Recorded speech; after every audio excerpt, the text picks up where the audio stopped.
Good afternoon, everybody. Welcome to the latest edition of the Stephen A. Smith Show, coming at you as I love to do every weekday over the airwaves of ESPN Radio. 250 plus markets across the United States of America. And of course, the Stephen A. Smith Show on ESPN Radio, Sirius XM style, channel 80 as well. The number to call up is 888-729-3776. That's 888-SAY-ESPN. It's time for some Straight Talk, brought to you by Straight Talk Wireless. Best phones, best networks, no contracts.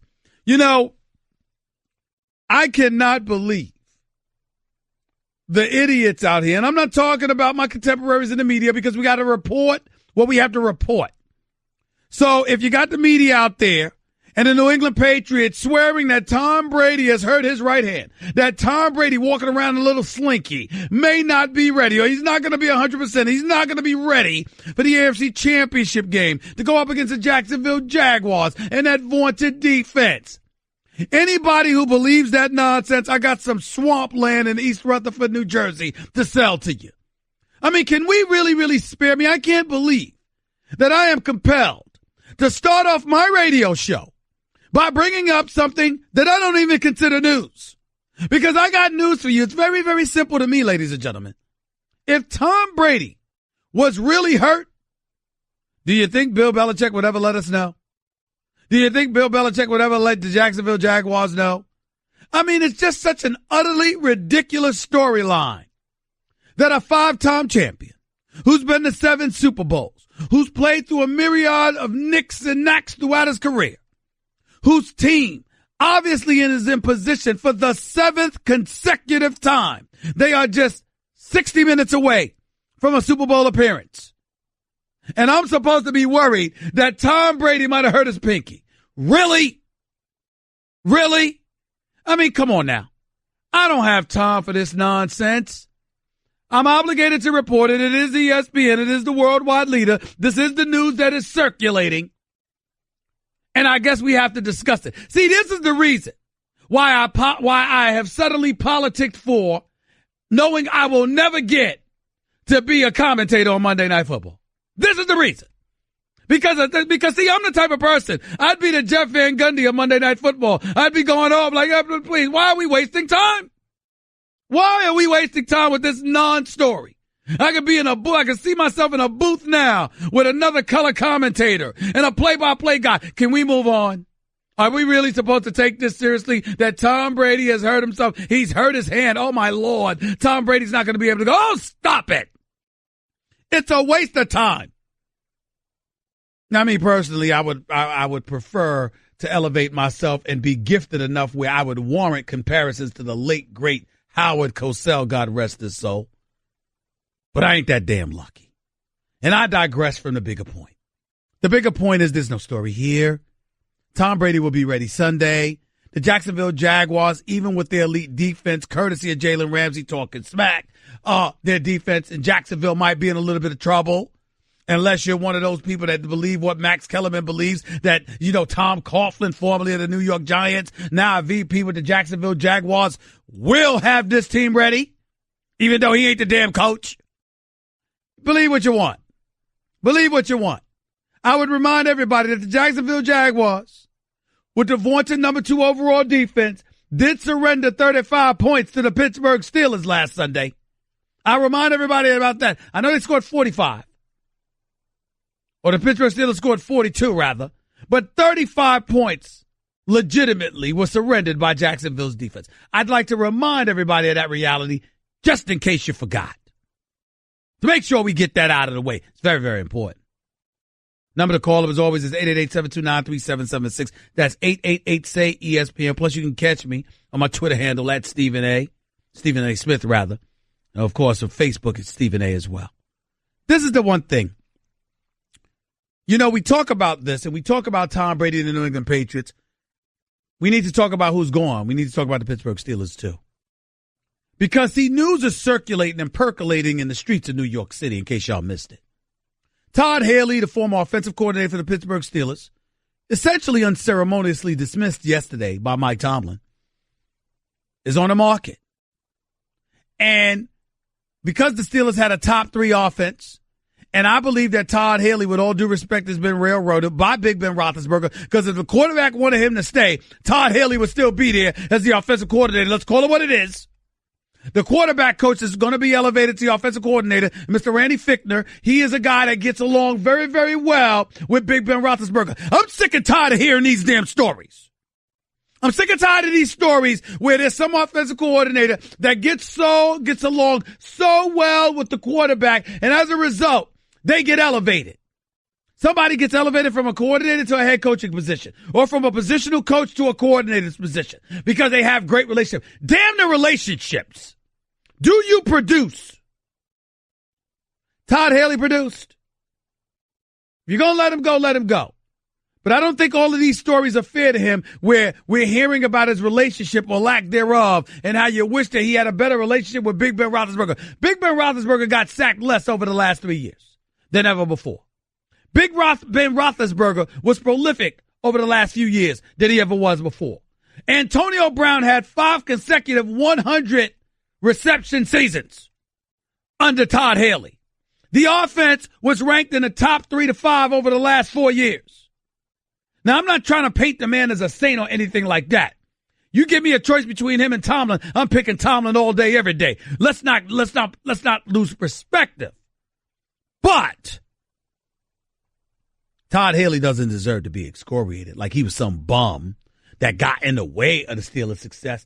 By and large, he contributed to their success. And right now, percolating throughout the streets of New York City, to the point where my idiotic producers, who I love dearly, but damn it, they are idiotic. His name is Jonathan Winthrop, to be specific.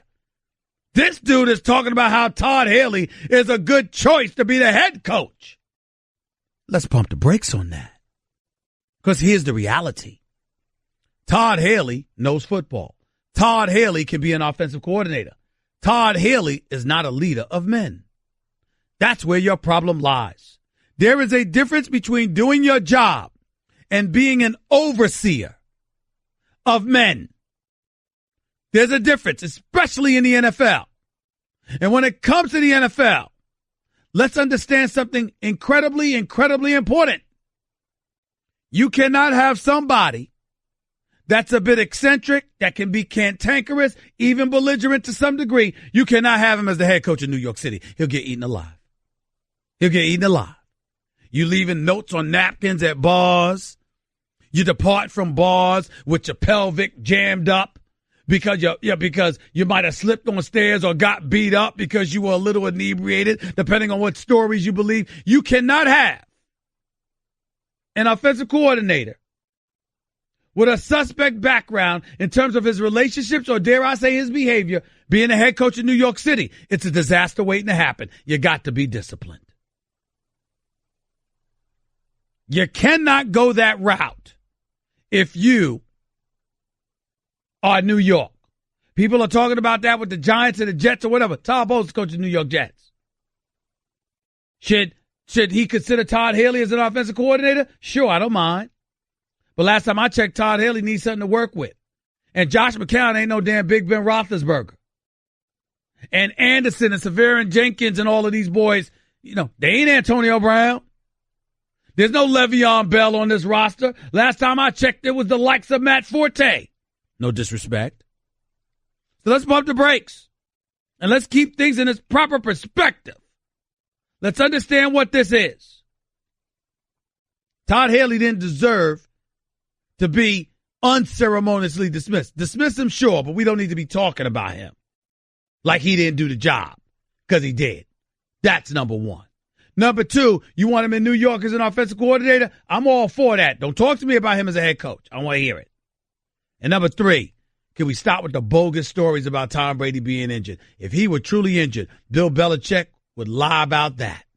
And you damn well know it. Don't let me stick my man Carlton in Tampa on you.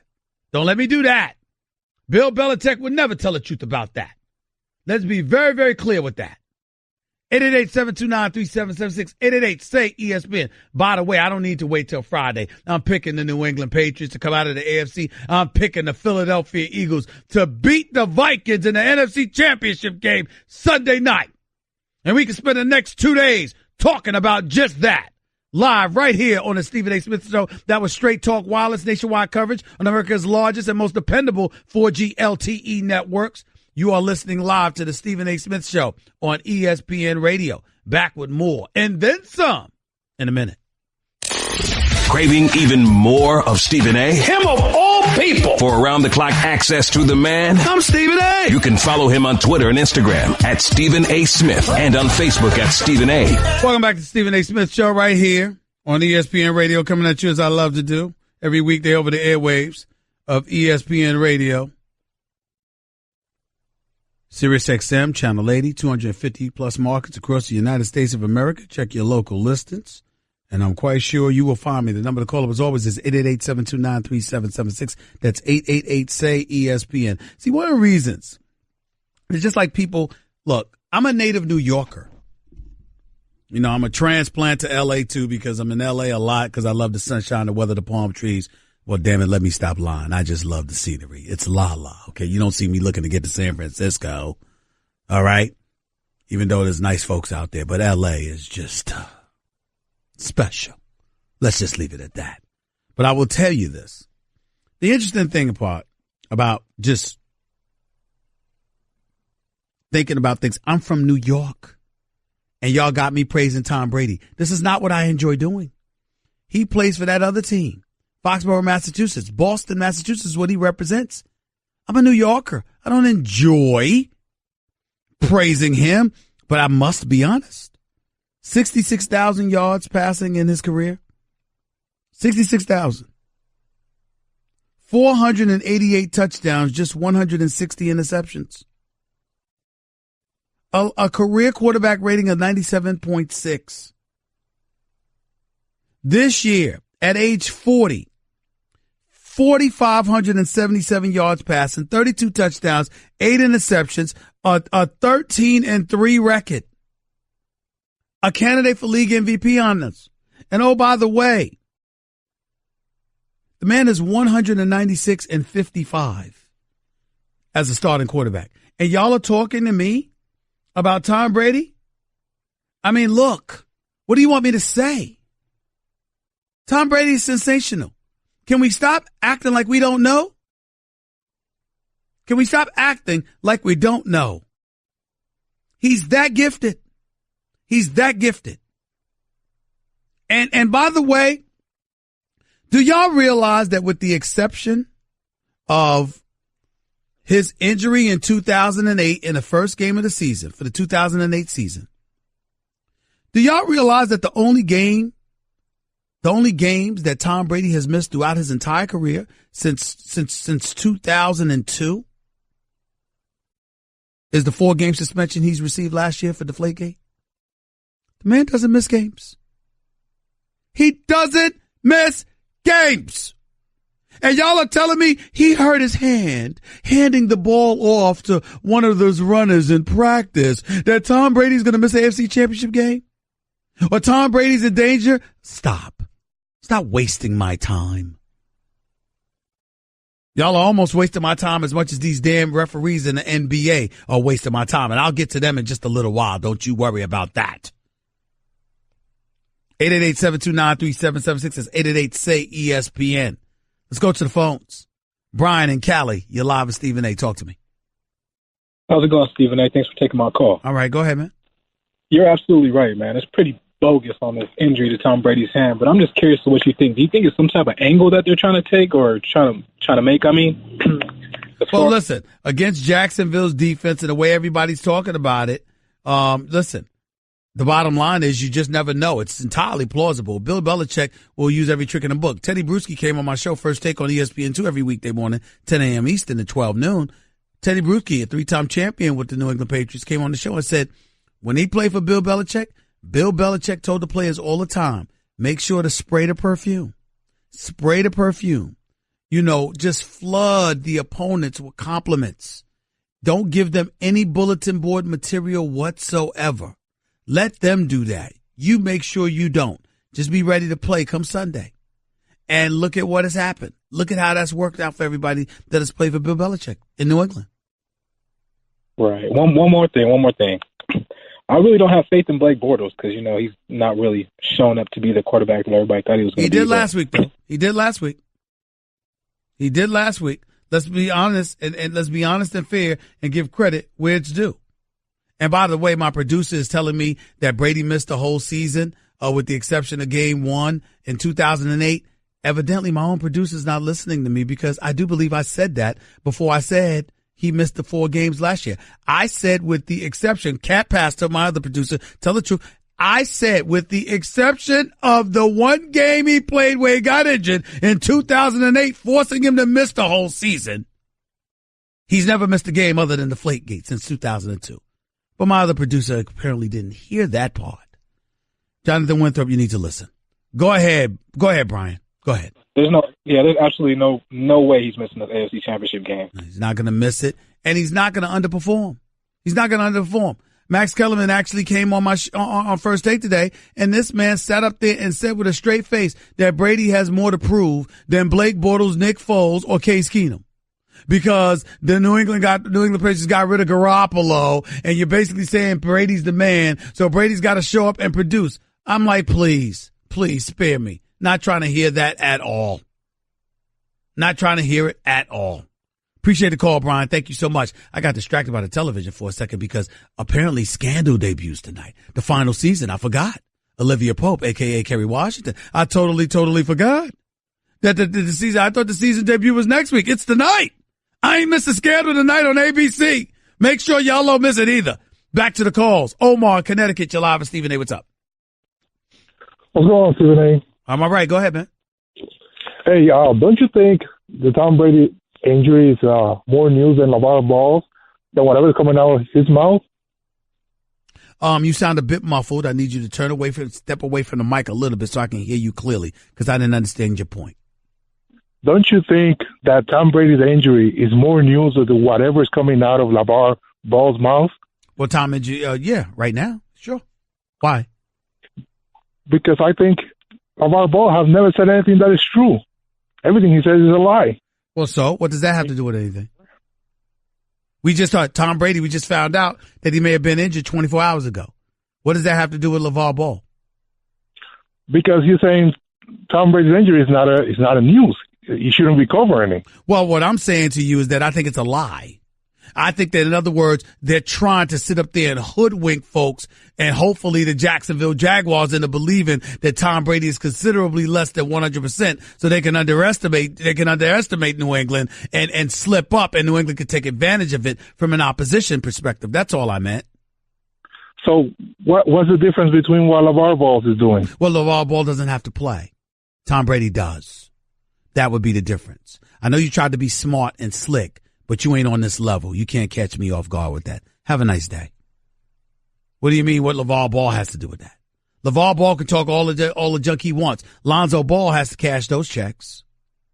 And in Lithuania, LiAngelo and LaMelo have to cash those checks. New England can say what they want about Tom Brady, but Tom Brady will be out on the field to show us. That is the difference.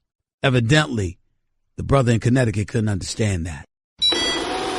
I'm a robot vacuum cleaner, so yeah, I got one gig. I suck up dirt, so pardon my inferiority complex about Geico, who does so much more. Like, not only could they save their customers money on car insurance, but they got fast and friendly claim service too, and an award-winning mobile app.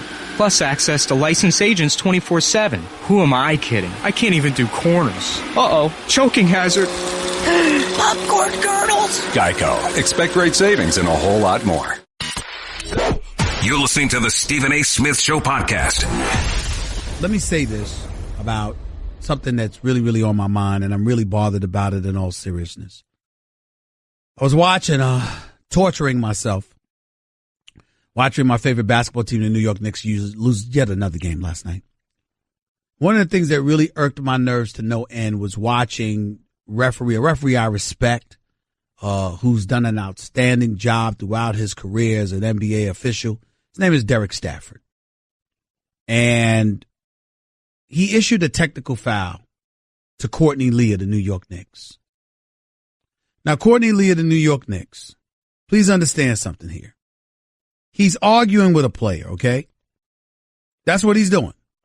He's arguing with a player. And this is a guy that, I'm just looking at him. This rookie out of Oregon from last year, his name is Dylan, I believe. He's arguing with the kid. The kid grabs, nothing flagrant, nothing demonstrative, but the kid, grabs his arm. He flails him off. The kid rips on the back of his jersey. He nudges him during a jump ball. The referee stops. The two are talking to each other, and he gives Courtney Lee a technical foul. Courtney Lee is like, what did I do? What did I do? And Derek Safford ultimately issues a statement talking about inappropriate language. Really? Now, you got to understand something, ladies and gentlemen. I have no problem with an official that wants to tee you up because you're speaking very demonstrably and disrespectfully so towards the official. I have no problem with an official who's warning guys excessively because he's fearful that a fight might break out and he wants to reel that in, take control of the game. We understand that. We truly, truly do. The Joey Crawfords of the world and others throughout NBA history. We get it. We understand. But we are living in a day and age right now where LeBron James, the greatest player in the world, clearly box office, has been ejected. Steph Curry, the greatest shooter in the world, a two-time league MVP and a two-time champion, has been ejected for a game. Russell Westbrook, arguably the most exciting player in the NBA, a superstar, the greatest athletic point guard we've ever seen, is getting ejected. Kevin Durant, one of the top two players on the planet Earth, as far as I'm concerned, is getting ejected. And nobody's thinking anything about it. And then when the Clippers and the Houston Rockets get into it at the Staples Center the other day, and that follows up by Aaron Aflalo swinging on an Orlando Magic the other day, we want to talk about image issues. Has anybody taken into consideration that the NBA officials may be culprits in all of this? Because maybe if you weren't so eager and willing to give out texts like they're a bag of Skittles, and you're throwing dudes out of the game that people pay their hard-earned money to come and see, maybe the NBA wouldn't be having questions about an image issue, which, by the way, I think is bogus. These guys do a tremendous job. The players, in terms of their community work, their social activism, etc. The NBA as a league has done a good job. The NBA officials do a highly credible job of officiating this game, even though they make mistakes from time to time. But my God, you just going to throw guys out of the game or issue texts and think nobody notices? That gives Joe Public out there an excuse to label these players as problems. How long do you think it's going to be before people start looking at the players and going like this? Well, we really, really have to address this. I mean, my God, maybe Stephen A., they should be in anger management class. I mean, my Lord. Hockey players punching people in the face and hitting them with slapstick shots. Pucks flying everywhere. Crashing into the glass. Baseball players, clubhouses and dugouts are emptying. Brawls are taking place on a baseball field. We'll manage ourselves. A basketball player has bad breath. A football player takes a knee, and oh my God, Armageddon has arrived. Don't get me started on that. But my real overlying point, as it pertains specifically to NBA officials, is you don't recognize that we live in a different day and age? You don't recognize the fact that when you are so willing to give out texts and eject people from game, that contributes to the league's reputation being sullied? You don't get that? You don't understand that? The NBA officials are just as responsible as the players and the coaches and the league office to uphold and help build the brand that is the NBA.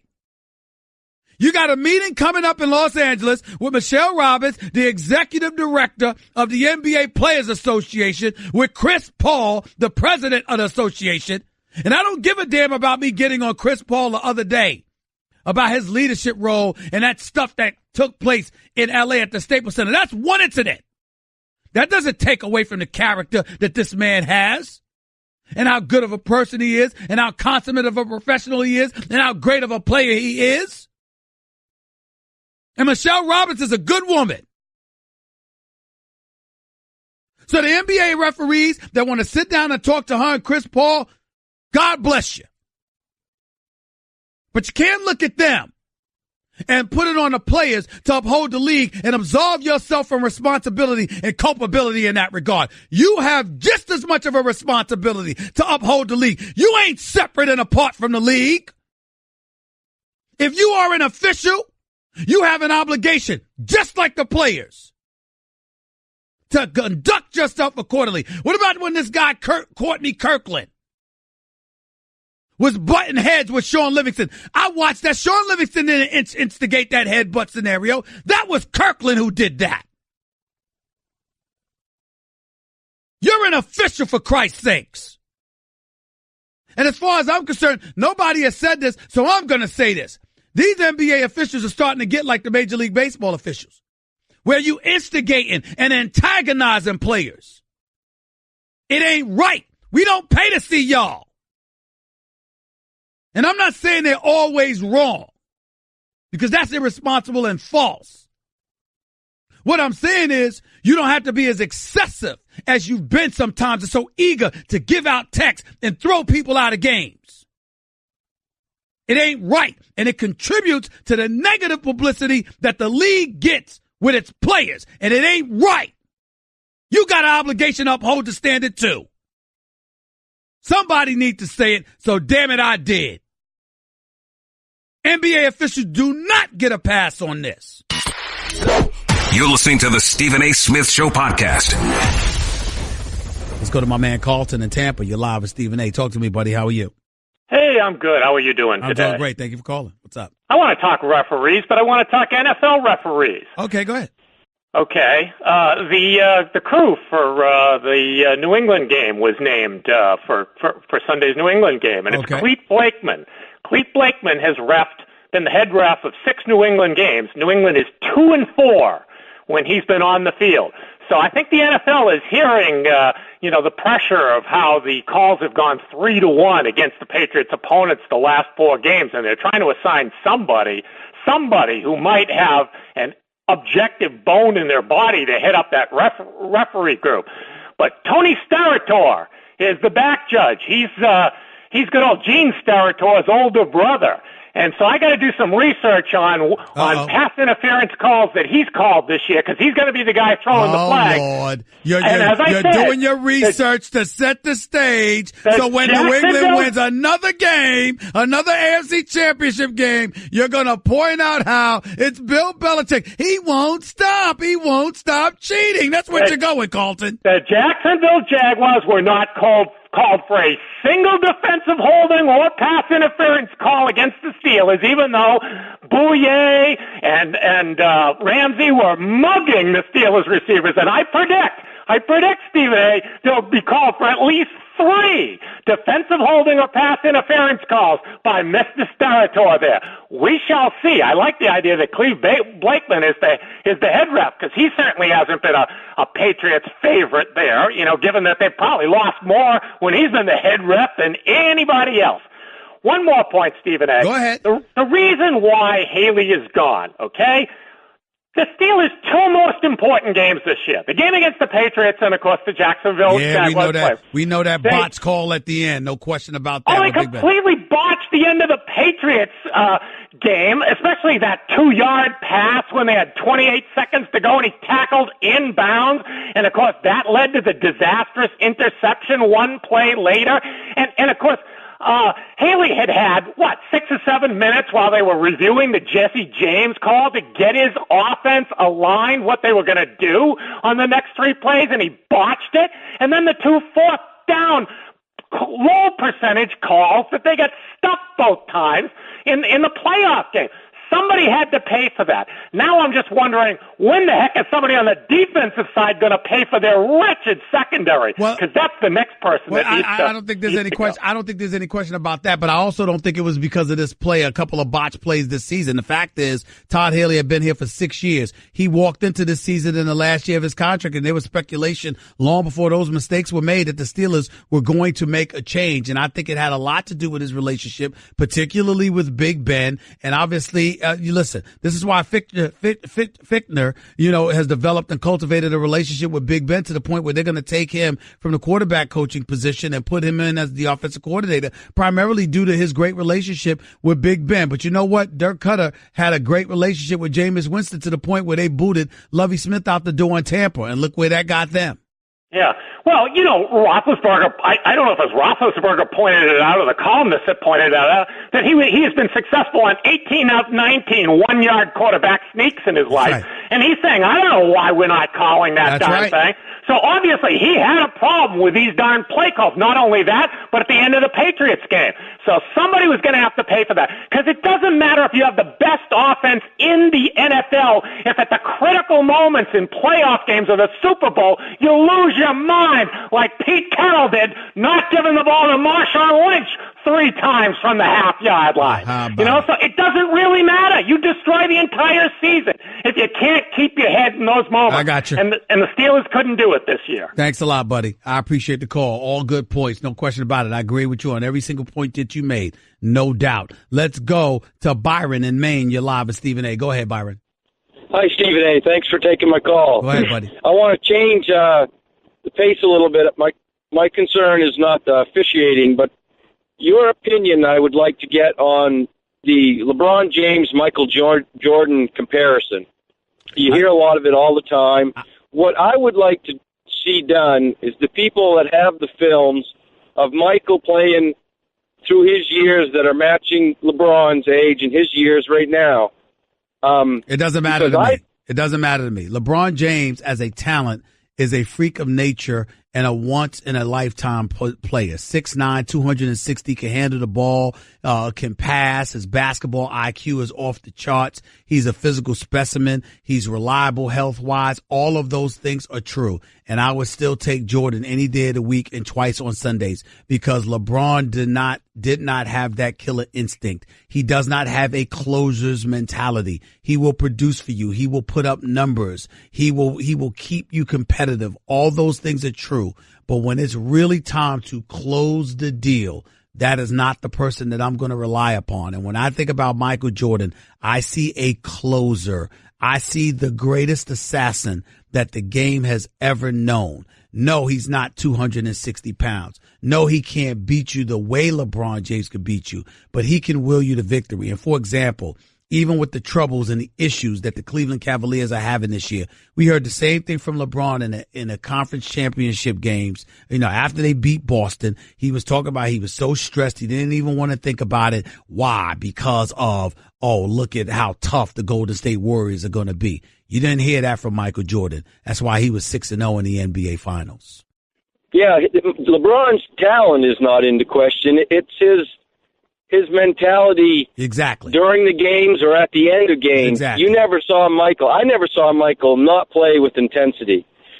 I can see games, even the last few against Toronto, that's just been played. I see LeBron being the last Cleveland Cavaliers down the floor, not on a fast break, but just walking with his hands completely at his side. Yeah, I see a guy that was talking yesterday, basically preparing all of us for the Cleveland Cavaliers finishing in second place again. That's what I see and hear when I'm looking at LeBron James right now, a team and a player that knows they can't beat the Golden State Warriors. You'd have never seen that from Michael Jordan. You'd have never seen it.